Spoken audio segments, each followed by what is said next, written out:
어떻습니까, 선생님들? 남북경협은 말입니다. 남북경협은 북측이 하자고 한 것이 아니고 우리가 북측을 설득해서 했습니다. 우리가 최초의 북측에게 남북경협을 하자고 그랬을 때 북측은 아주 시니컬하게 이렇게 얘기했습니다. 아니 무슨 말도 안 되는 소리냐고. 자신들은 미국과의 전쟁도 지금 안 끝나고 있는데 전쟁도 안 끝난 상황 속에서 무슨 경협을 하냐고. 무슨 종전선언 평화협정부터 체결하는 것이 우선 과제이고 평화협정만 체결되면 경협이 아니라 그보다 더한 것들도 할 수 있다.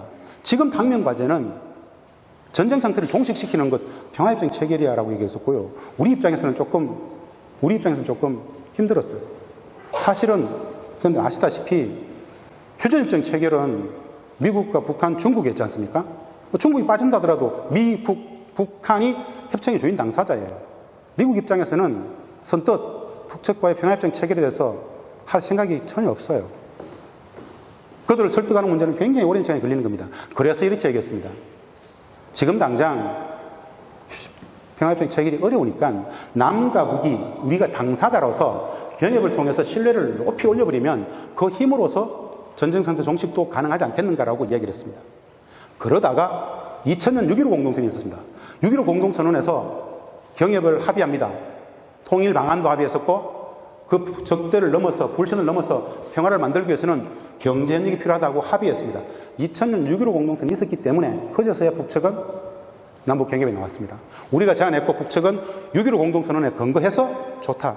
통일 방안까지 합의한 마당에, 즉 1단계 화해협력의 단계, 인적교류, 사회문화교육, 경제협력이 있지 않습니까? 경협을 이미 통일 방안 합의해서 한 마당에 안 할 이유가 없다 해가지고 전격적으로 경협에 나서게 됩니다. 그 결과물이 바로 개성공단입니다. 자, 우리 사회의 보편적인 담론의 말입니다, 선생님들. 남과 북이 평화를 제도화하기 위해서 개성공단을 했다고 했습니다. 북측의 김정일 국방위원장은 진짜 무슨 생각으로 이걸 했을까요? 북측의 김정일 국방위원장은 진짜 무슨 생각으로 이걸 했을까요? 예를 들어서 우리가 진짜 원했던 곳은 정주영 전 현대회장은 해주를 원했습니다. 근데 김정일 국방위원장은 우리한테 물었습니다. 한 2천만 평 정도 내놓으면은 남측에서 몇 개의 기업이 들어올 수 있는가로 물었습니다. 한 3,000개, 많으면 5,000개. 그 한 3,000개, 5,000개의 기업들 가동이 되면 남측의 협력업체가 한 몇 개 정도 가동이 될 수 있냐고 물었습니다. 우리는 8만에서 한 10만 개, 12만 개까지 협력업체가 가동될 수 있다고 얘기했습니다. 고민 끝에 북측은 전격적으로 서울과 가장 가까운 곳을 내놓겠다고 내놓은 게 개성공단입니다. 그런데 이 지역은 말입니다. 지금 보시다시피 이 1단계 100만 평의 모습인데요. 개성공단은 원래 남과 북이 합의하기를 2천만 평을 합의했습니다. 지금 보시는 저것의 20배입니다. 합의서상에서는 2천만 평이지만 구두로는 4천만 평, 1억 평까지 넓혀가겠다. 남과 북이 연합이던 저 먼 통일시대까지 바라보면서 남과 북의 정중심에 코리아잖아요. 고려의 수도 개성에 실질적인 어마어마한 수도, 이런 정도 상정했겠죠. 여하간 저곳을 내놓았습니다. 근데 이곳은 북측에 이게 전선입니다, 전선. 군사분계선이 있는 곳이에요. 이게 희미하게 지금 멀리서 안 보이시겠지만 이게 뭐냐면요. 산 너머 이 아파트인데요. 파주, 문산에 있는 우리 남측의 아파트입니다. 진짜 가깝습니다. 이 일대는 말입니다. 북측이 내놓은 이 2천만 평 안에는 북측의 서부전선의 최정예 군 무력이었던 6사단과 64기갑사단 그리고 62포병여단 6만의 군명력이 주둔했던 군사의 기지 군부대였습니다. 그 지역을 드러내고 6만의 군병력과 관련 군사 무기 체계들을 송악산 뒤쪽 후방으로 10에서 15km 물리고 그 2천만 평을 전격적으로 내놓았던 게 바로 개성공단입니다. 안보적 관점에서 본다라면은 굉장한 논란이 있는 지역이었습니다. 북측에서는 그래서 군인들이 어마어마하게 반대했습니다. 북측의 군인들이 엄청나게 반대했다라는 것. 우리는 사실 그런 사실 잘 모르죠. 여기서 제가 한번 질문을 한번 드려보겠습니다. 이게 남북관계의 분단을 이해할 수 있는 한 가지 키워드이기 때문에 개성공단 사례를 말씀드립니다.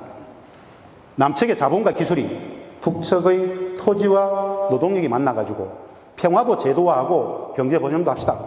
그래서 평화를 위한 경제, 경제를 위한 평화라고 합의해서 했다 그랬죠. 다시 아까 질문. 북측 김정일 국방위원장은 이걸 진짜 왜 했을까요? 그냥 멀리 볼 것이 아니라 우리 남측 사회, 우리 한국 사회의 주 담론. 제가 이 강의 중에 계속 남측, 북측이라고 얘기를 하죠. 이게 입에 붙어 있는 직업병 같은 겁니다. 저는 북측과의 공식 협상을 가장 많이 한 사람 중에 한 명입니다. 남측을 대표해서. 그리고 북한 학자로서 북측 지역에 가장 오랫동안 장기 체류했던 경력을 가지고 있습니다. 협상장에서는 애누리 없이 원칙대로 합니다. 남측, 북측이 공식적인 용어입니다. 남측, 북측이라는 용어는 우리가 북측을 제안해서 북측이 받은 건데요. 2000년 6.15 공동선언 끝나자마자 2000년 9월에 남측의 유력한 언론사, KBS, MBC, 조선, 중앙 모든 언론사 사장단이 북측을 방문해서 김정일 국방위원장을 만났습니다. 그 당시에 각종 언론사가 다 북측을 쓰는 게 다 달랐어요. 한국, 북한 다 달랐어요. 남한, 북한, 어떤 데는 남측, 북측 다 달랐어요. 그래서 이거 좀 적절치 못하다. 통일하자라고 해서 당시에 우리 남측의 PD협회하고 기자협회가 토론 끝에 만든 단어가 중립적 가치를 가지는 남측, 북측으로 쓰기로 합의했고 우리 정부에 그게 접수됐고 우리도 협상장에서 남측, 북측 내지는 귀측 이렇게 부르게 됐다는 것. 그래서 다른 오해를 하실 필요가 없다는 말씀을 드립니다. 이 일당의 100만 평 다시 말씀드립니다. 우리 남측에서 말입니다. 보편적인 담론 속에서 북측이 김정일 국방위원장이 개성공단을 한 이유로 가장 많이 회자되는 담론이 뭐에 있습니까? 북측이 개성을 왜 했지? 가장 많이 들어본 게 뭐 있습니까? 돈줄, 달러박스, 외화벌이라는 말씀을 들어보셨을 겁니다. 상투적으로 우리는 그걸 접하죠. 그건 거짓말입니다. 최소한 그것은 거짓말입니다. 북측은 최소한 돈의 관점, 자본의 관점, 외화의 관점에서 개성공단을 하진 않았습니다. 진짜 왜 했을까요? 여하간에 그들은 돈의 관점에서 하지 않았는데요. 북측이 최소한 개성공단을 돈의 관점에서 하지 않았다라는 세 가지 실증적 사례를 제가 말씀을 드리겠습니다. 첫 번째, 이 과정은 제가 당시에 청와대, 당시만 하더라도 참여정부 청와대에서 NSC 사무처에서 당시만 하더라도 NSC 사무차장이 나중에 통일부 장관이 되는 이종석 사무차장이 있었습니다. 거기하고 같이 이 협상의 컨트롤타워에 참여하게 됩니다. 당시에 통일부 장관은 정세현 장관에서 정동영 장관으로 넘어가는 시기입니다. 당시의 협상의 사례를 말씀드리면서 북측이 돈이 아닌 다른 가치로서 접근했다는 것을 말씀을 드리겠다는 겁니다. 이게 2003년과 2004년의 협상의 사례들입니다. 첫 번째 사례가 바로 다른 게 아니고요. 1단계 100만 평, 즉 남과 북이 합의한 2천만 평의 20분의 1인 1단계 100만 평의 땅값의 문제입니다. 우리가 당시에 우리 남측 영세한 중소기업들한테 이 땅값 토지 분양 가격을 얼마를 책정했냐면요. 분양 가격이 이런 공장 부지는 평당 14만 9천 원에 분양했습니다. 100% 분양 다 끝났습니다. 약 3대 1의 경쟁률. 저 때만 하더라도 개성공단에 공장 부지 분양받으면 로또라 그랬습니다.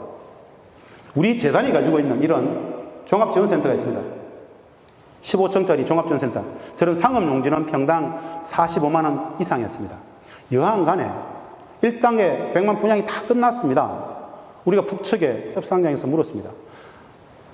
귀측이 도와준 덕분에 기반시설 하고 있고 분양은 다 됐습니다. 분양 100% 끝났으니까 귀측의 남측의 자본과 기술이 북측의 토지와 노동력이 만났기 때문에 토지값, 즉 땅값을 주겠다고 얘기를 했습니다. 북측은 우리에게 땅값을 얼마를 요구했을까요? 잘 모를 수밖에 없죠. 뭐 그런 거 공개가 안 되니까요.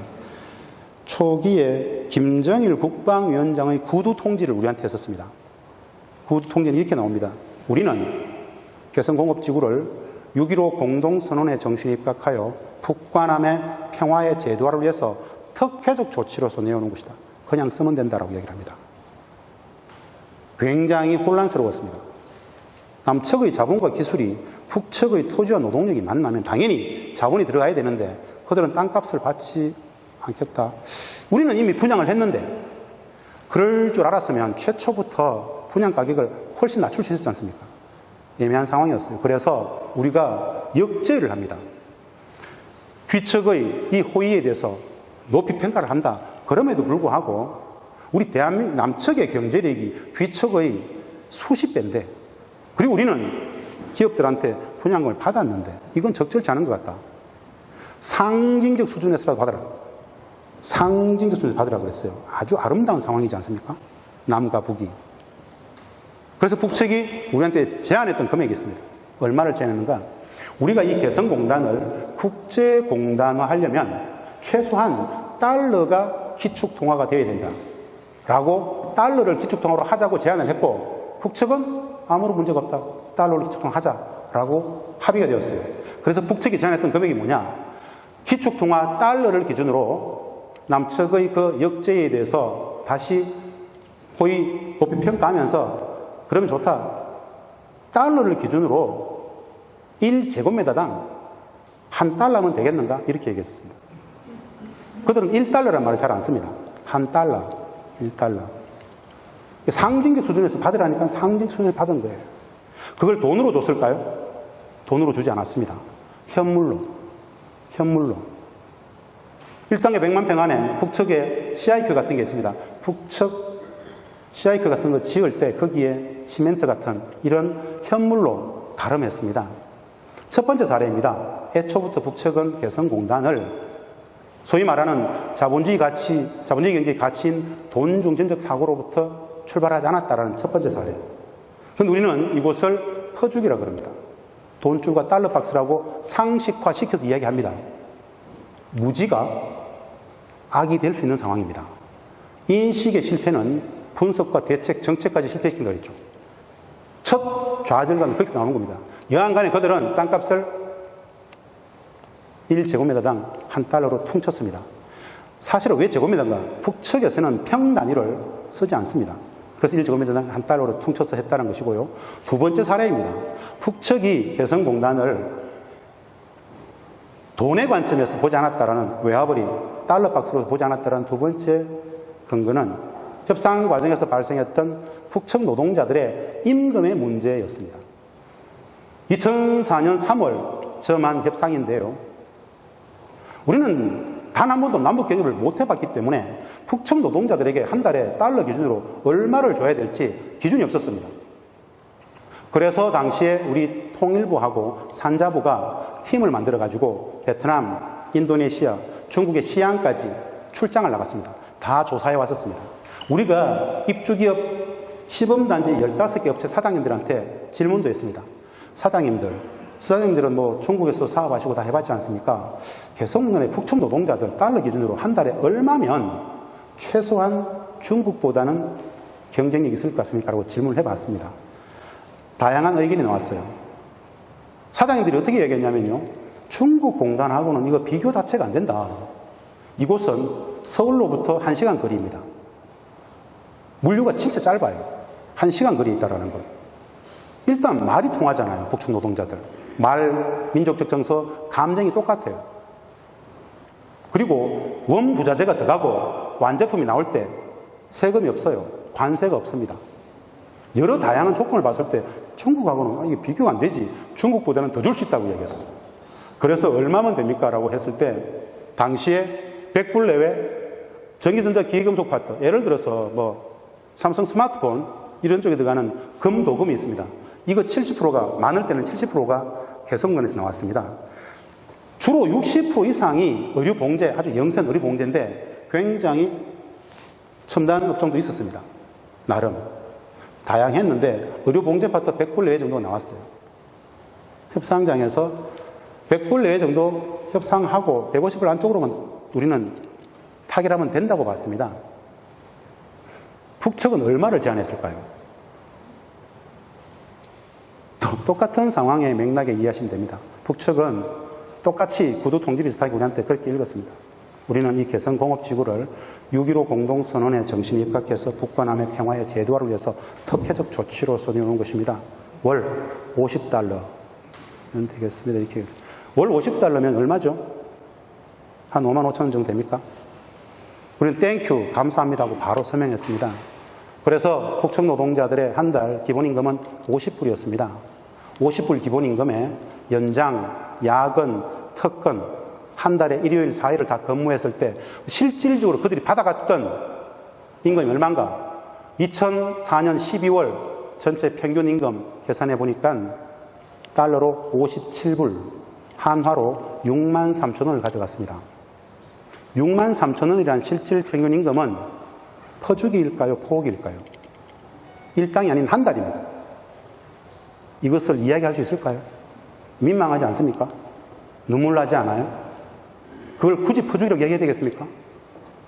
우리 기업들은 어떻겠습니까? 한 달에 6만 3천 원을 줬습니다. 얼마나 많이 벌었을까요? 우리 기업들. 얼마나 많이 퍼왔을까요?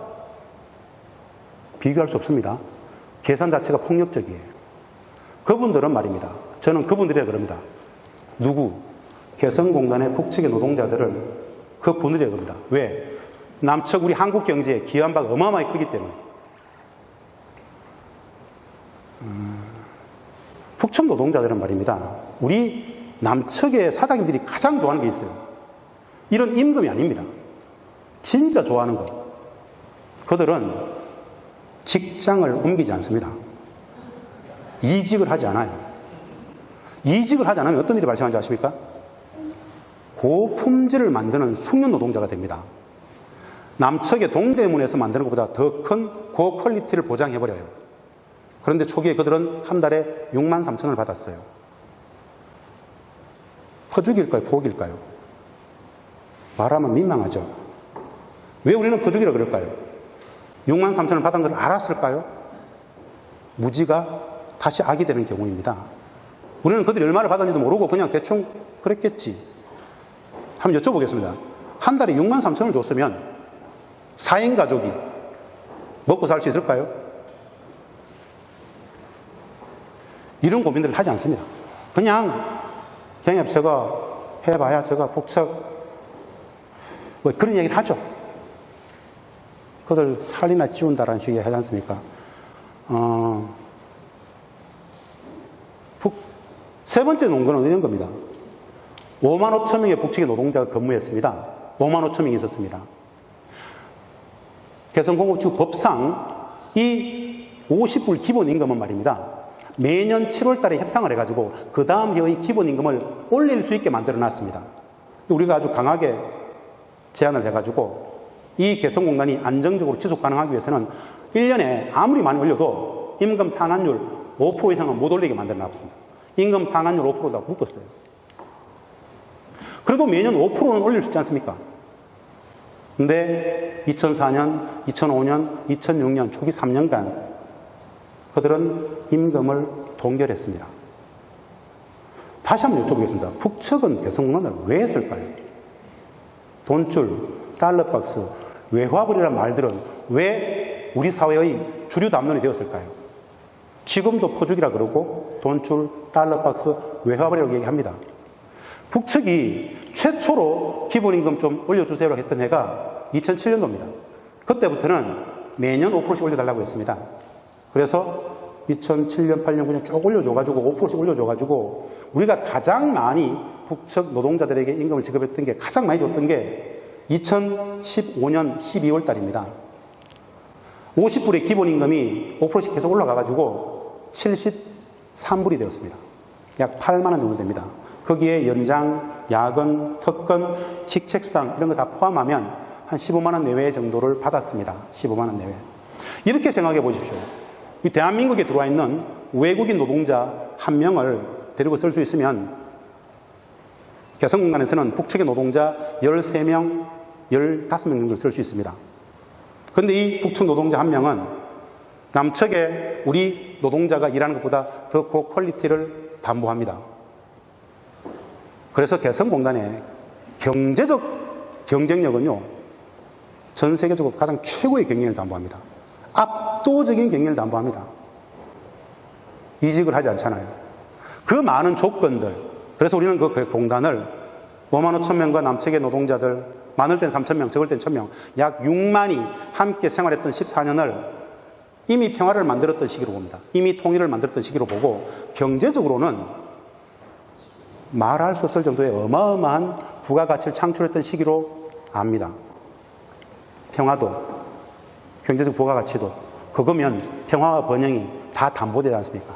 국민 행복의 물적 토대, 즉 분단체제의 그 엄혹한 전쟁적 위기 속에서 분단 경제가 안고 있는 한국 제조업의 위기들을 극복할 수 있는 가장 확실한 방법은 다른 게 아닙니다. 남과 북이 만나면 됩니다. 한국 제조업의 위기는 왜 온지 아십니까? 단순합니다. 중국이 제조업 경쟁력에서 우리를 추월하고 미국까지 추월해버렸기 때문에 독일, 일본, 중국 이 제조업 경쟁력의 현 순위가 소위 말하는 제조업 경쟁력을 중국의 고도 경제성장 속에서 우리를 추월했기 때문에 우리는 구조적 저성장에 빠졌고 저성장이 심화되고 있죠. 저성장의 심화는 양극화를 더욱더 만들고 일자리도 훼손하고 있죠. 이 문제를 넘어갈 수 있는 유일한 물리적 대안이 있다면 바로는 진짜 다른 게 아닙니다. 평화경제, 남북경협, 개성공단 체계 이런 것이 되겠죠. 그 개성공단 이야기입니다. 이게 남측에서 도라산 전망대에서 바라보는 개성공단의 모습입니다. 이게 개성공단이고요. 이게 개성시입니다. 이렇게 만들었다는 모습이고요. 보겠습니다. 이 송악산의 모습인데요. 개성시 뒤쪽에 있는 송악산입니다. 참고로 그냥 북측 사람들은 이 송악산을 상투적으로 산이라고 합니다. 오마니산. 얼굴이 보입니까? 여기 얼굴이 보이죠? 누워있는 엄마의 모습. 배에다가 손을 딱 모으고 있는 엄마의 모습. 그래서 송악산을 오마니산, 어머니산이라고 그러더라라는 거. 우리 지원센터의 종합지원센터의 모습이고요. 야경입니다. 2007년도 이미 경의선 철도는 연결되어 있습니다. 2007년도 이미 당시에 남측의 문산과 우리 개성공단 입구, 판문역까지, 공동역까지 하루에 왕복 2회 왔다 갔다 했습니다. 개성공단이 더욱더 커지게 되면 개성공단의 많은 원부자재, 완제품, 물류를 일정 부분 이 철도가 담당할 수 있도록 했기 때문에 이미 2007년도에 경의선 철도는 연결되어 있습니다. 이렇게 남측에서 개성공단에 들어가는 모습입니다. 북측 CIT 앞에서 대기하고 있는 모습이고요. 이렇게 개성공단에서 퇴근하는 차량들의 모습입니다. 6만의 노동자들이 14년간 저렇게 생활했습니다.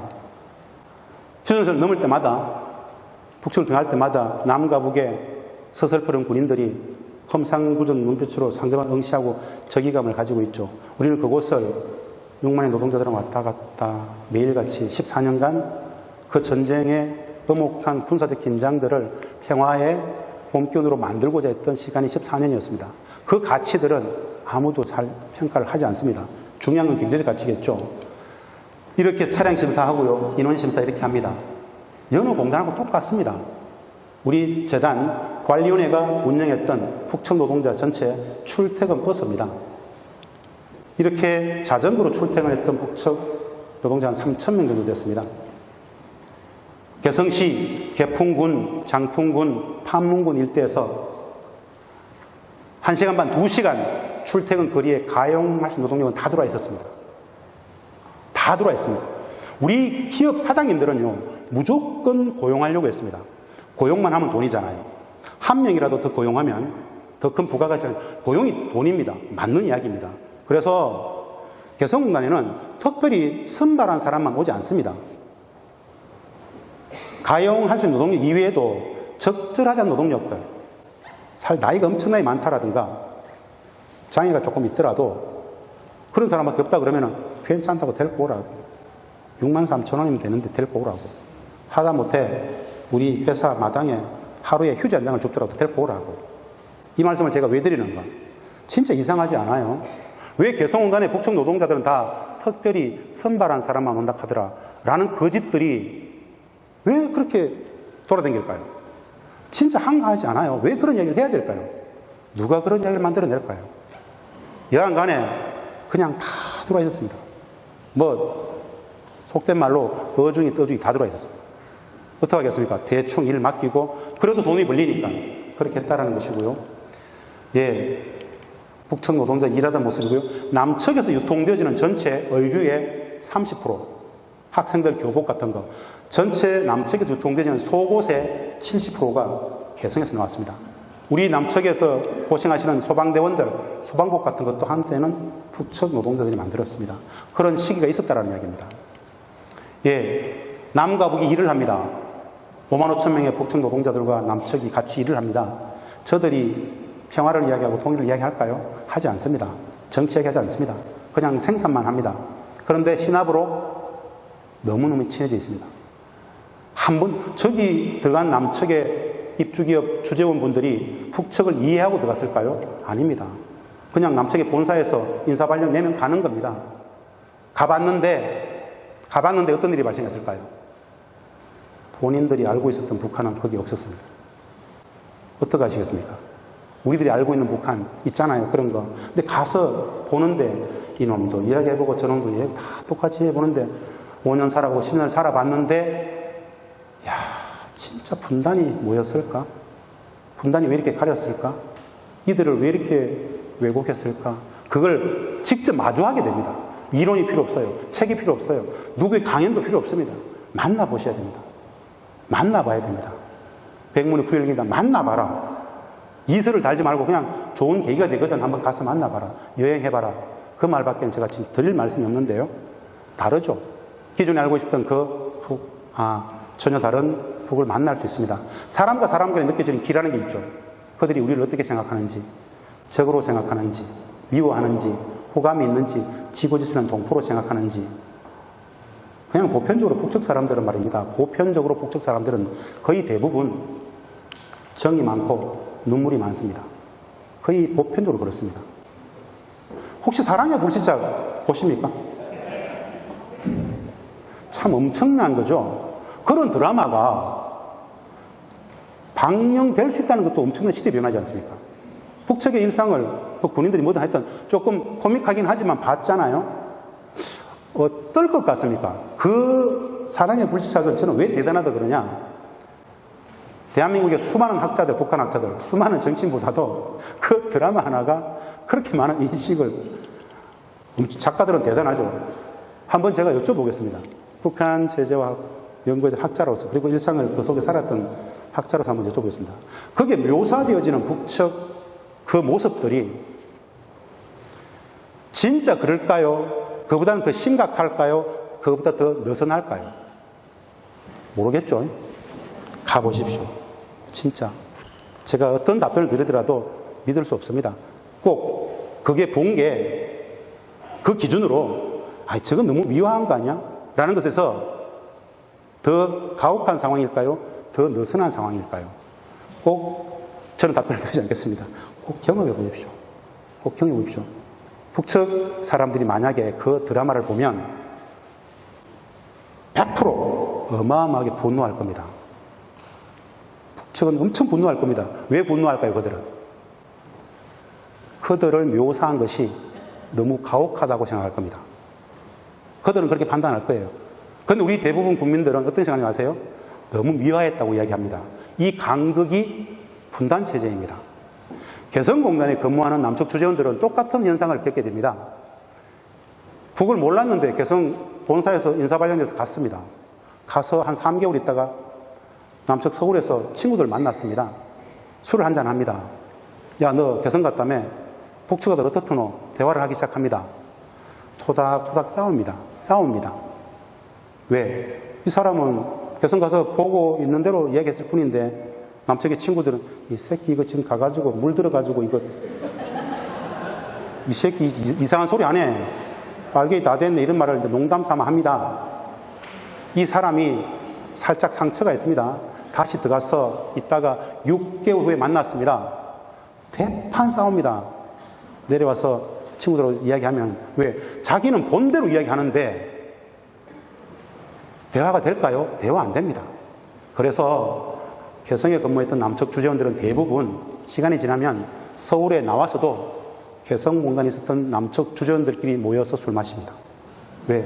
그게 편하거든요. 설명하기 힘들고 설명만 하면 싸우고 그래서 아예 만나지 않습니다. 이게 바로 분단 체제라는 겁니다. 이거 설명 안 됩니다. 이게 기다 아니다 논쟁 그런 것도 필요 없습니다. 그냥 나중에 한번 가보세요 라는 말밖에 물론 설명을 드릴 수 있습니다만은 여하간에 그렇더라는 것. 이게 같이 일합니다. 몰라서 오해해서 싸웠는데 같이 생활합니다. 친해질 수밖에 없습니다. 이해하게 됩니다. 이해하게 되면 싸울 일이 없습니다. 진짜 친해집니다. 진짜 친해지면 간혹 하지 말아야 될 사랑도 합니다. 남북 간에. 어떡하겠습니까? 사람과 사람의 기는, 마음은 누가 차단할 수 없는 겁니다. 호감이 느껴지는데 어떻게 제가 이걸 뭐 막겠습니까? 그냥 좋은데 밤마다 생각나는데 놔두면 사고 칩니다. 사고 납니다. 적지 않은 사고가 있었습니다. 육체적 사고도 있죠. 그리고 심각해지면 남측 사람들은 북측 여자를 탈북시키려고 합니다. 그런 상황을 놔두면 사고가 납니다. 그래서 주변 사람들이 쟤들 좀 이상한 거 아니야? 썸이 좀 심한 거 아니냐? 쟤들 사귀는 거 맞지? 라고 판단이 되면 분리시켜 놓습니다. 어떻게 분리시킵니까? 남측 주재원이 서울 갔다가 다시 들어오는 날 못 들어오게 막아버립니다. 슬픈 사랑, 단 한 건도 이루어질 수 없는 슬픈 사랑들입니다. 북측 여직원은 그 회사에서 퇴사해서 쉬었다가 한 2, 3개월 후에 다른 회사 나옵니다. 그런 것이 사랑의 불시처럼 드라마로 다뤄지기를 진심으로 바랍니다. 사람 사는 곳이잖아요. 그게 개성공단이었습니다. 이 말씀을 제가 왜 드리느냐. 남북이 사랑의 감정을 가질 수 있다는 것은 그 이전에 우정은, 정은 얼마나 많겠습니까? 이념이니 뭐니 아무것도 없더라. 그냥 직장 동료만 있더라. 아, 이래서 같은 민족이었구나. 이래서 같은 정서, 같은 음식, 같은 말을, 아, 이래서 같은 민족이라 하는구나라는 걸 체감할 수 있어요. 어떤 것도 필요 없어요. 그래서 경험해봐라는 이야기를 하는데요. 혹 이후에 영주권이든 시민권이든 갖고 계신 분들이 코로나19가 진정되면 그냥 뉴질랜드 여행 가시는 것처럼, 유럽을 여행하시는 것처럼 그냥 편안하게 한번 가보십시오. 그러면 아, 참 몰랐던 새로운 사람들이 있겠구나라는 걸 느낄 수 있겠습니까? 그런 이야기고요. 예, 교복 만드는 모습이고 이제 대충 이렇게 5만 5천 명이 돈만 이야기한다면서. 그게 자본주의다. 예를 들어서 제가 지금 입고 있는 옷들은 대부분 다 개성산입니다. 상품이란 것은 이게 돈을 받고 파는 것이기 때문에 요만큼도 보풀도 있어서는 안 된다. 예를 들어서 우리가 뭐 이렇게 실밥 하나 터지면은 다 비품이잖아요. 북측 사람들 그런 거 다 비품을 치죠. 다 상품입니다. 야, 이거 빼라. 이거 비품이야. 이건 상품이 안 돼. 아니, 이거 입는 데는 아무 문제가 없는데 무슨 이렇게 얘기합니다. 그들에게 자본주의를 가르치죠. 나중에 되면은 그걸 배워가지고 철저하게 품질 관리합니다. 서로가 서로를 배워가는 과정이죠. 이런 상호 문화적 교호작용까지 있었던 곳이 바로 개성공단이더라. 그 많은 곳은 없죠. 서로가 서로를 배웠던 곳. 그것이 통일 문화의 미래적 가치잖아요. 이미 우리는 그래서 14년간 미래의 통일을 경험해봤다 그럽니다. 개성에서 14년간 통일을 경험해봤다. 그 가치들을 이야기합니다. 예, 북측 식사하는 모습이고요. 체육대회를 합니다. 예, 일상 사진들이니까 보겠습니다. 1학기 뭐 이렇게 기타 정도는 거의 다 칩니다. 혹 우리 쌤들 한번 여쭤보겠습니다. 북측이 학교 교육, 소학교, 중학교, 12년 무상교육인데요. 학교 교육 속에서 북측이 가장 압도적으로 가르치는 과목이 있습니다. 뭘 것 같습니까? 뭐라도 던져보십시오, 그냥. 정답은 과학기술. 과학기술을 압도적으로 많이 가르칩니다. 왜 그럴까요? 일상적인 제재와 봉쇄 속에서 믿을 건 사람밖에 없다고 생각합니다. 그래서 과학기술, 수학, 이거 굉장히 강조해서 가릅니다. 과학기술 인재화, 전 인민의 과학기술 인재화 참 색다르죠. 다른 걸 가르쳤을 것 같은데 오히려 과학기술을 가장 중시 여기더라 라는 정도로 말씀을 드리겠습니다. 이렇게 체육대회를 합니다. 북측도 남측도 같이 올려서 같이 하다 보면 이미 하나가 되어 있습니다. 어떻게 하겠습니까? 똑같은데 그걸 확인하게 되는데 체험적으로 확인하게 됩니다. 저하고 같이 근무했던 북측의 직원들입니다. 요즘도 가끔씩 꿈에 나타납니다. 저들을 그리워하면 종북입니까? 생각이 나는데요. 너무 착한 애들이 생각이 나는데 그런 것들은 다 필요 없습니다. 이념 일상적 생활 속에서 국민행복이라는 것은 평화와 번영이 담보한다. 만나봤는데 14년간 지내봤는데 더 이상 할 말이 없더라. 그래서 아까 우리 사야 선생님께서 소개를 했었죠. 처음에 만났는데 너무 놀랍더라. 놀라움. 이게 뭐지? 애들이 왜 이래? 내가 알고 있는 애들은 진짜 꾀죄죄하게 막 폭압 속에서 막 말도 못하고 이랬을 것 같은데 너무 맹랑하게 농담도 잘하고 북측 여성들이고 남성이고 말입니다. 북측 성인들은 말입니다. 아주 독특한 문화가 하나 있습니다. 놀이 문화 중에 우리가 상상할 수 없을 정도로 어마어마한 음담 패스를 즐기는 문화가 있습니다. 그래서 같이, 특히 여성들이 더 심합니다. 놀랍지 않습니까? 사회주의 그러면 굉장히 끝까지 폐쇄적일 것 같잖아요. 근데 성적 농담이 일상화되어 있습니다. 어줍잖은 남성이 가가지고 농담 한마디 했다가는 뼈도 못 추립니다. 그런 것들은 참 몰랐던 북측인데 여하간 간에 그런 문화가 있더라는 것이죠. 함께 우리는 그것을 서로가 익혔다라는 것이고요. 예, 남측에 이 김태희 씨가 가가지고 패션쇼를 했어요. 문화의 교우자경이잖아요. 북측도 저 패션쇼를 배웠겠죠. 평양 가서 그들의 패션쇼를 또 만들었겠죠. 이게 평화를 만들고 통일 문화를 만들어가는 과정입니다. 14년간 실정적으로 체험적으로 경험했던 개성은 그냥 휴전선 넘어 개성 땅에 있는 단순한 공단이 아니라 평화도 경제번영도 통일 문화도 만들었던 어마어마한 곳이었다는 점도. 예, 이 많은 것들은 협상하던 모습들인데요. 넘어가겠습니다. 김영철 씨가 2008년도에 자주 왔었습니다. 넘어가겠습니다. 이제 얼마나 벌었을까요? 이제 결론적으로 우리는 자본주의 경기를 살아갑니다. 얼마나 돈을 벌었을까요? 돈 중심적 사고를 해보겠습니다. 저임금, 노동력, 고품질 생산성, 책임감, 임금 인상률, 이직률 0% 이런 것들, 무관세, 동일한 문화. 한마디로 개성공단하고 비교할 수 있는 공단은 전 세계 어디에도 없습니다. 우리 대한민국의 제조업계들한테 비교 자체가 폭력입니다. 그것이 중국의 어느 공단이든 캄보디아, 미얀마, 라오스, 베트남 어느 공단도 개성공단하고 비교하면 그것 자체가 폭력이 될 수밖에 없습니다. 그래서 비교하면 안 됩니다. 어차피 이곳은 특혜였습니다. 특혜. 6만의 군병이 빠진 자리에 남측의 기업들이 3,000개, 5,000개가 들어오고 그 연관 협력업체 10여만 개가 가동이 되어버리면 이런 개성공단이 2개, 3개, 4개가 되어버리면 남북 간에는 근본적으로 군사적 긴장과 전쟁의 위기는 근본적으로 사라져버린다. 우리는 안보를 넘어서 평화를 구현할 수 있다. 즉 안보라는 것은 소극적 평화의 양태죠. 안보는 소극적 평화이잖아요. 평화는 적극적 안보이지 않습니까? 안보를 넘어서 우리는 평화를 구현할 수 있다. 군대를 뺀 자리에 남측의 기업들이 다 돌아버리고 그들이 수익을 창출하면 칸트의 영국 평화론처럼 경제적 관계가 밀도가 높아져 버리면 평화를 구현할 수 있다. 이게 개성공단 전략입니다. 누구의 개성공단 전략이었을까요? 김정일 국방위원장의 개성공단 전략입니다. 우리가 알고 있었던 그 김정일, 그는 해주를 보냈을 때 가장 단기간에 가장 빨리 들어오시오. 우리가 특혜를 주겠소. 서울과 가장 가까운 곳에 주겠소.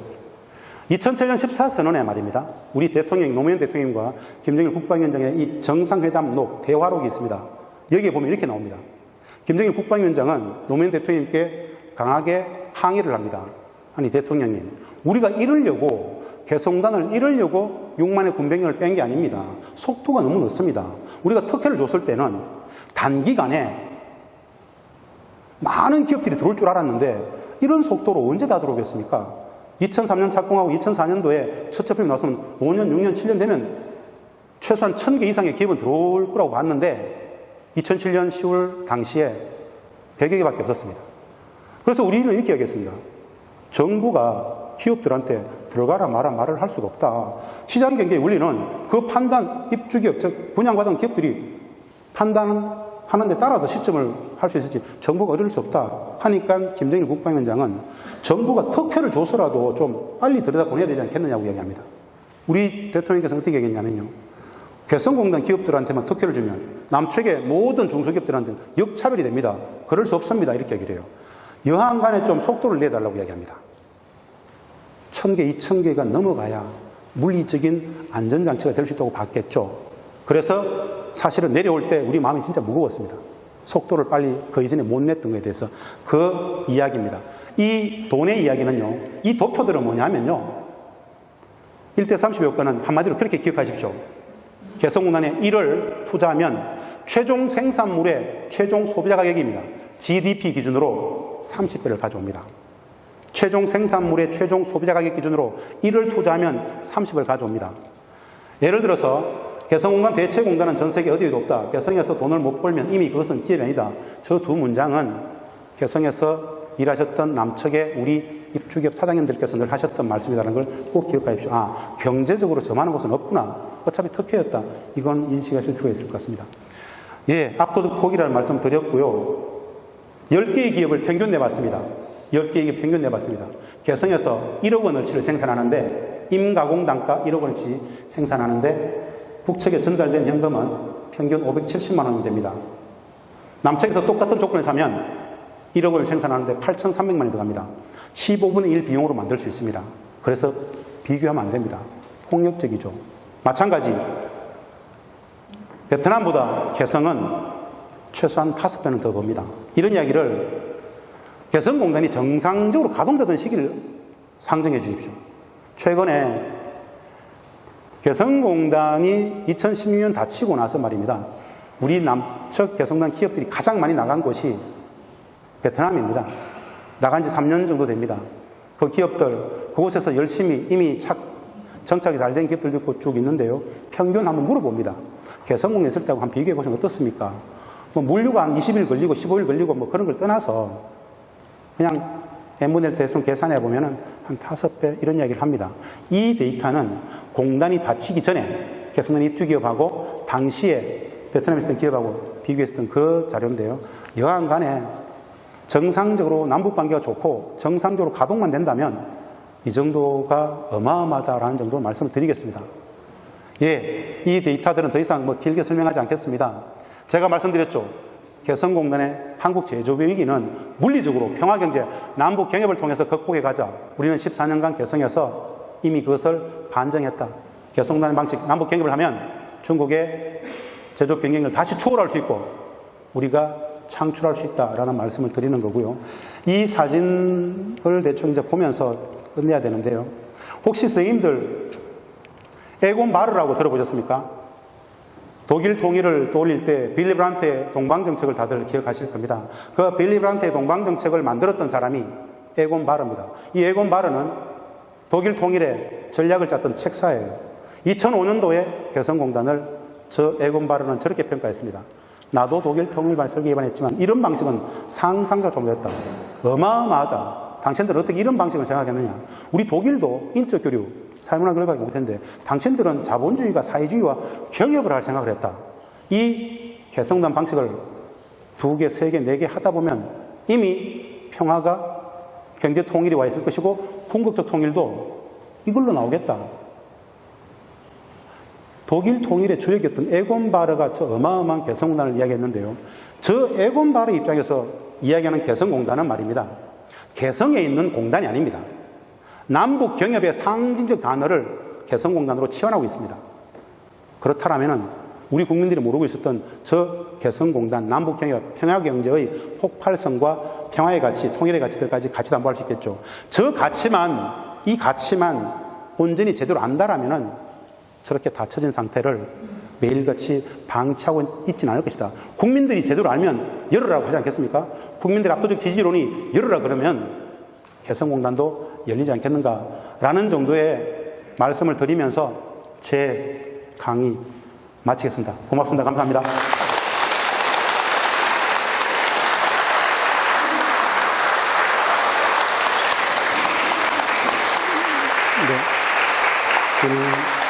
네, 고맙습니다. 북측 사회에 대해 가장 크게 오해하고 있는 부분은 무엇이고 북측 사람을 대할 때 주의할 점, 한칸님과 정선희님께서 말씀을 해주셨는데요. 제가 강의 중에 드리지 못했던, 시간이 워낙 짧았기 때문에 못 드렸던 이야기였습니다. 로마에 가면 로마의 법과 문화를 알아야 되잖아요. 만약에 우리가 북을 가게 된다. 가지도 않더라도 북을 이해할 때 3가지 키워드로 설명합니다. 북을 이해할 때 3가지 키워드가 뭐냐? 첫 번째, 그들은 경제 제도로서 사회주의 경제를 가지고 있습니다. 사회주의 경제는 자본주의 경제와는 다릅니다. 사실은 이제 그들은 돈을 많이 배우기 시작했는데요. 클래식한 고전적인 사회주의 경제는 말입니다. 사람의 노동 자체를 돈으로 환산하지 않습니다. 자본주의 경제는 사람의 노동은 임금과 같이 교환되는 돈이잖아요. 그래서 내 노동을 팔아야 먹고 살 수 있습니다. 노동을 팔고 사기 때문에 고용과 피고용의 개념이 있습니다. 사회주의 경제는 이런 개념이 존재하지 않습니다. 고용도, 피고용도, 임금도 이런 개념이 존재하지 않습니다. 왜? 사람의 노동은 돈이 아니기 때문에. 이 북측의 사회주의 경제가 이제 돈을 배우기 시작했습니다. 전통적인 그들의 마인드 속에는 말입니다. 내가 누구에게 고용되어진다는 생각이 없습니다. 나의 노동을 돈으로 보는 사람들 자체를 물질주제로 보죠. 이게 이제 사회주의 경제라는 기본 원리에 대한 이해가 필요한데 우리는 단 한 번도 경험해보지 못했습니다. 안 가르쳐 줬잖아요. 우리가 사회주의 경제 그러면 그냥 생산수단의 전 인민적 소유? 이 개념 이외에 메커니즘에 대해서는 모릅니다. 하여튼 사회주의 경제라는 제작된 메커니즘이 있고요. 두 번째, 우리는 개인주의 사회가 기본 원리입니다. 사회작당의 운영 원리, 공동체 속에서의 개인주의가 기본인데 이 개인주의 사회와 좀 다른 북측은 고도의 공동체 사회입니다. 즉 들어오셨죠? 집단주의 체제라 그러죠. 집단주의와 전체주의를 구분하셔야 됩니다. 그들은 굉장한 공동체성을 가지고 있습니다. 어떤 거냐면요. 예를 들면 그런 겁니다. 우리는 나와 너가 있죠. 내 일과 네 일이 있습니다. 그들은 내 일과 네 일이 아닌 우리의 일이라 그럽니다.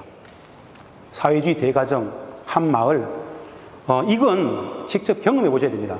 그들 입장에서는 남친이 엄청나게 개인화되어 있는 것이고 우리가 봤을 때는 진짜 개인적 자유와는 전혀 무관한 공동체의 자유를 이야기하거든요. 우리는 개인적 자유를 이야기할 때 그들은 공동체 속에서의 자유, 사상 속에서의 자유 이런 이야기를 해요. 도무지 우리는 이해가 안 됩니다. 그게 뭔 자유고 자유가 개인적 자유지 이렇게 얘기합니다. 자유의 개념이 다를 수 있다는 것. 이것들 마찬가지로 만나보면 서로 배우게 됩니다. 자본주의 사회와 다른 사회주의 경제제도. 두 번째, 개인주의 사회는 좀 다른 집단주의, 공동체성. 세 번째, 제가 좀 강조해서 말씀드리고 싶은 게 그네들의 사고 체계를 이해할 수 있는 한 가지 독특한 상황이 하나 있습니다. 아주 독특한 상황입니다.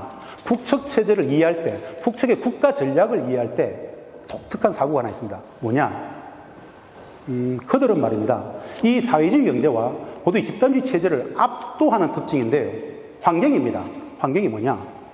그들은 전 세계의 초군사적 강대 국가인 미국과의 엄연한 전쟁을 엄존하는 전쟁 상태를 못 끝내고 있는 상황이 있다. 즉 전쟁 상황에 놓여져 있다라는 환경 자체가 가장 큰 특징일 수 있습니다.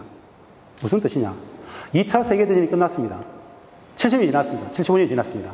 근데 그들은 50년 한국전쟁 이후에 70년 전쟁 상태를 못 끝내고 있습니다.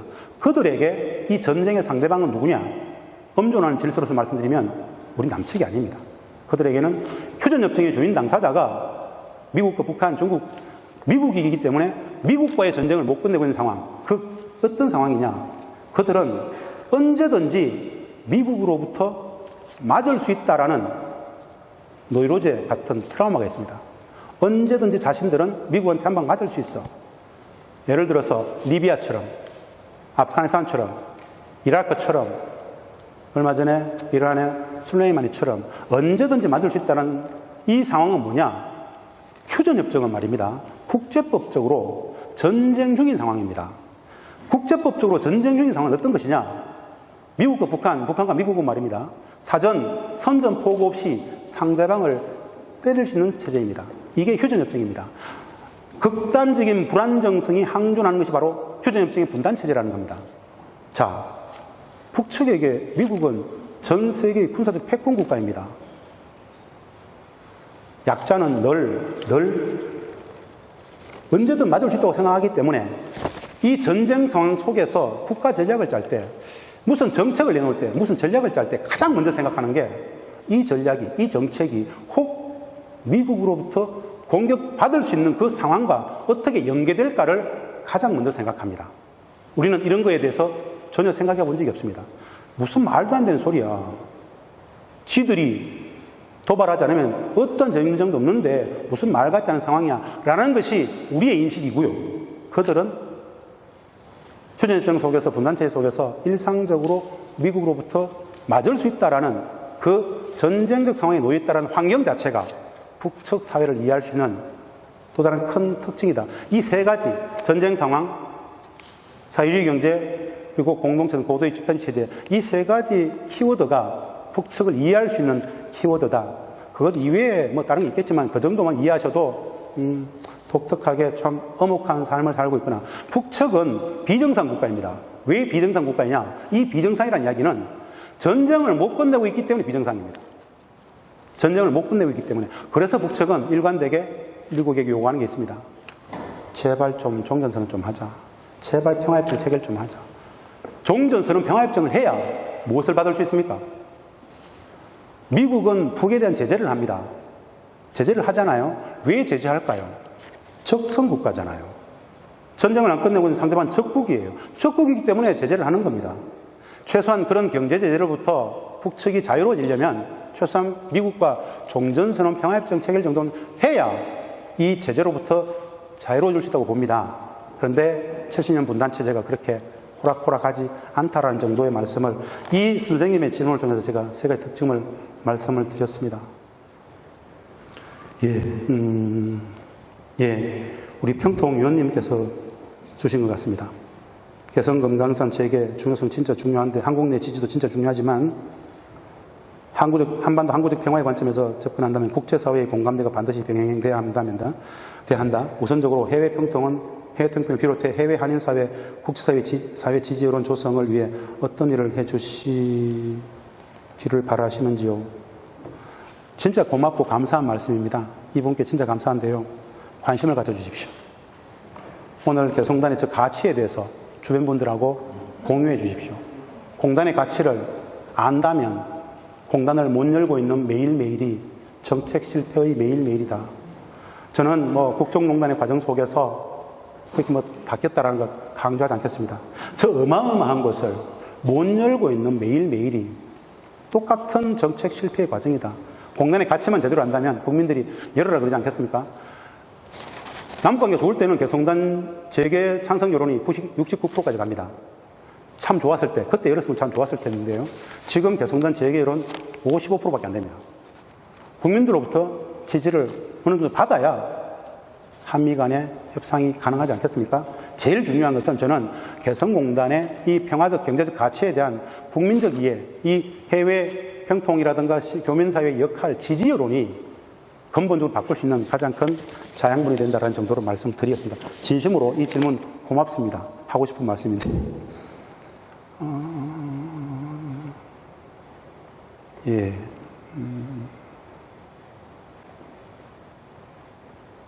네.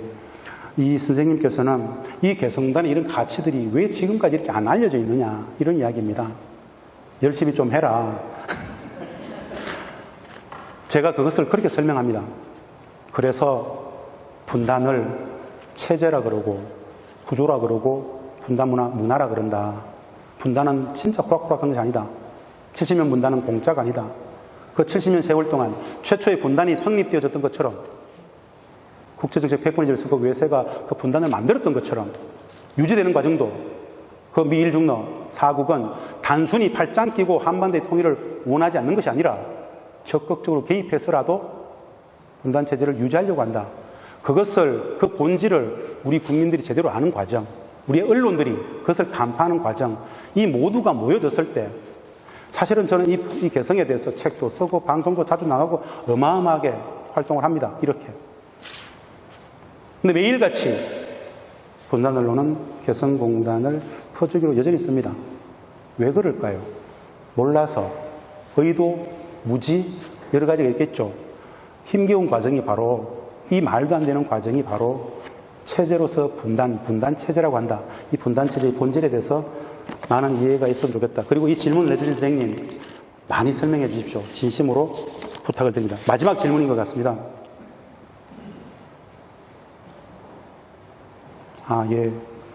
1번 질문인데요. 아주 김지웅 선생님께서 질문을 주셨습니다.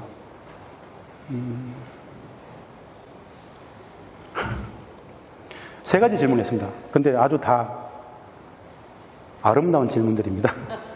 이렇게 말씀드리고 싶습니다. 개성공단 폐쇄의 미스터리. 누가 왜? 2016년 2월 10일 날 닫았습니다. 사실은 선생님들, 짧은 시간에 제가 본질을 잘 말씀을 못 드렸습니다. 개성공단은 2016년 2월 10일 닫혔습니다. 언제부터 비정상화됐느냐? 2008년 3월. 노무현 정부 이후에 새로운 정부가 등장하면서 개성공단은 비정상화되었습니다. 저는 당시에 개성공단에서 기업재무부장으로서 대북 협상을 했었죠. 새로 등장했던 이명박 정부는 100만 편 분양이 다 끝났지만 최초에 뭘 했냐면요. 그 시기까지 먼저 들어간 기업은 거의 100개가 안 되었습니다. 나머지 기업들은 2008년 이후에 들어가게 되어 있었단 말입니다. 새로운 정부는 2008년 3월 조치로서 땅을 분양받았거나 공장을 한창 짓고 있었던 모든 기업들을 스톱시켜버렸습니다. 2008년 3월 이후에 들어가기로 계획을 잡고 있었던 기업들은 못 들어갔습니다. 그리고 새로운 정부는 개성공단 관련된 남과 북에 17가지 합의사항이 있습니다. 그냥 다 거부해버렸습니다. 이게 바로 6.15 14의 부정과 일맥상통이 된대요. 그 이후에 닫지는 못했습니다. 그냥 우리 남측 정부가 일방적으로 개성공단을 닫을 경우에 어떤 일이 발생할 수 있는지 대외비로 연구 용역을 주고 수행을 했습니다. 그 합의들을 다 부정하면 북측이 닫을 거라고 생각했습니다. 근데 북측은 그 합의를 지키라고 요구만 하고 닫지는 않았습니다. 그 당국 관계가 비틀어지는 과정 속에서 어마어마한 일이 있었습니다. 우리 기업들은 상상할 수 없는 돈을 벌고 있었습니다. 기업들 돈을 엄청나게 벌고 있는 상황. 당국 관계는 적대 관계가 되어버렸는데 14회 선언이 3달 만에 다 부정되고 적대 관계가 됐는데도 불구하고 기업들은 어마어마한 돈을 벌고 있었습니다. 그래서 그 물리적 힘으로서 공단이 비정상적 상황 속에서 꿀렁꿀렁 계속 이어져 온 게 2016년까지인데요. 2016년 2월 10일 그날은 설 연휴 마지막 날이었습니다. 설 연휴 마지막 날. 다들 설 쉬러 내려와 있었습니다. 개성공단에서. 설 쉬고 있는 날, 내일이면 2월 11일이면 개성에 다 들어갈 생각을 하고 준비를 하고 있었는데 2월 10일 아침 10시에 전 회사 남측 사장님들을 다 호출해서 비상용 연락해서 모았습니다. 오후 2시에 이렇게 얘기합니다. 정부가 개성공단 전면 중단을 결정했습니다. 빌미가 있었죠. 북측의 핵, 미사일 이거 묵과할 수 없습니다. 우리가 국제사회의 대북 제재를 이끌어내기 위해서는 우리가 가장 먼저 제재해야 됩니다. 라는 논리를 가지고 이제 개성공단 전면 중단을 이제 선언했다라는 이야기를 설명을 합니다. 우리 당시의 기업들은 딱 한 가지만 요구했습니다. 어마어마한 비상사태잖아요. 14년간 모든 피와 땀이 그 안에 다 있습니다. 원자재, 부자재, 각종 설비, 공장, 매달 10일에서 20일 사이에 북측 노동자들 생활비 임금을 줘야 되기 때문에 돈 찾아가지고 현금, 금고에 넣어놓은 업체들도 있었습니다. 내일 못 들어가는 상황이 발생하는 거예요. 그래서 한 가지를 요구했습니다. 이 발표를 우리가 따를 테니까 딱 5일만 시간을 달라. 우리 내일 다 들어가게 돼 있고 들어가서 5일 동안 왔다 갔다 하면서 고가의 원부자재, 완제품, 금형, 설비 가져올 수 있는 것은 가져오겠다. 우리 따를 테니까 5일만 달라 그랬습니다. 정부는 그 시간을 주지 않습니다. 3일만 달라 그랬습니다. 그 7순 넘으신 그 어르신들이, 사업 대표들이 울면서 얘기했습니다. 근데 정부는 3시, 5시에 그냥 전면 선언하고 취업버리죠. 3일도 안 줬습니다. 그냥 개성공단은 설 연휴 쉬러 내려왔다가 못 들어가고 닫힌 겁니다. 이 과정 자체가 너무 폭력적입니다. 3일만 줬어도 기업들이 그 정도의 피해 손실을 입지 않았을 거예요. 그 시간을 못 줬기 때문에 날아간 피해 손실이 약 5천억, 7천억으로 봅니다. 시간을 좀 충분히 줬으면은, 그 국민재산권을 침해했기 때문에 헌법소송을 내놓은 상황인데, 기업들이. NSC 상임, 즉, 국가안전보장위 사무처 NSC에 건의도 없었고, 국무회의 의결도 없었고, 그냥 대통령의 지시 한마디만 있습니다. 그거 닫으세요. 그거 닫으세요. 그 한마디 때문에 이제 그렇게 다 작살 나버렸는데 사실은 그래서 북측을 제재한 것이 아니라 우리 기업들을 제재했다고 봅니다. 그게 이제 결국 지금도 많은 전직 통일부 장관들께서 평가를 하시는데 참 미스터리입니다. 미스터리입니다. 뭐 직접 지시를 했던 박근혜 대통령의 어떤 설명이 없는 한 이것은 누구도 모릅니다. 사실은 이제 조사를 다 했는데 대통령은 조사를 못했습니다. 관련 통일부 당국자들부터 다 조사를 했는데 당시 NSC라든 다 조사를 했는데 그냥 대통령의 지시 한마디만 존재합니다. 그래서 바뀌었다는 말씀 드렸고요. 현재는 누가 맡고 있나요? 엄존하는 한미관계라는 게 있습니다. 엄존하는 한미관계. 현 정부는 나이스하게 미국을 설득해서 뭘 하고 싶어 합니다. 그런데 거의 안 된다는 걸 좀 보고 있는 것 같습니다. 이제는 좀 치고 나가야 되는 거 아닌가라는 판단도 하고요. 올 1월부터 이제 문재인 대통령은 늦었지만 북미 협상만 봐서는 남북 관계가 너무 교착되고 오히려 퇴행하기 때문에 우리가 할 수 있는 모든 것을 동원해서 뭐라도 하자라고 이야기를 하고 있습니다. 미국의 대북 정책 앞에 남북 관계가 나서는 것에 대해서 매우 부적절하게 보고 있죠. 미국 입장에서는 그 한 가지가 이 개성공단 문제입니다. 그래서 사실은 이제 다음 주에 제가 미 유엔 안보리 제재위원회에 찾아가고 일정들이 쭉 있는데 코로나 바이러스 때문에 지금 수년시키고 있습니다. 지난해는 제가 미 연방 하원에 아태 소위에 가서 계속 설명회도 가지고 있었습니다. 그런 설명들을 쭉 하는 과정, 절차들이 한미 동맹 관점에서 미국으로부터 어떤 여러 이해관계를 좀 감당시키는 과정으로 봅니다. 그렇게 풀리지 않겠나 보고 있습니다. 그리고 아까 말씀드렸다시피 공단의 가치를 온전히 제대로 이해할 수 있는 국민적 힘이 있다면 미국도 우리가 충분히 설명할 수 있지 않겠는가 대충 그 정도로 봅니다. 북측 정권도 통일 혹은 교류를 원한다면 체제 불안으로 받아들이지 않을지 우리는 다 이렇게 생각하죠. 우리는 다 이렇게 생각합니다. 혹 뭐 남북 교류 협력이나 북측 유행하고 이런 것들이 체제 불안으로 가지 않겠는가라는 건데요. 그냥 한마디로 북맹이니까 북을 너무 모르니까 이런 인식을 가집니다. 그렇지 않습니다. 그냥 기회가 되시거든 꼭 가보시기를 바라면서 여러 질문들 이렇게 마치겠습니다. 고맙습니다. 감사합니다.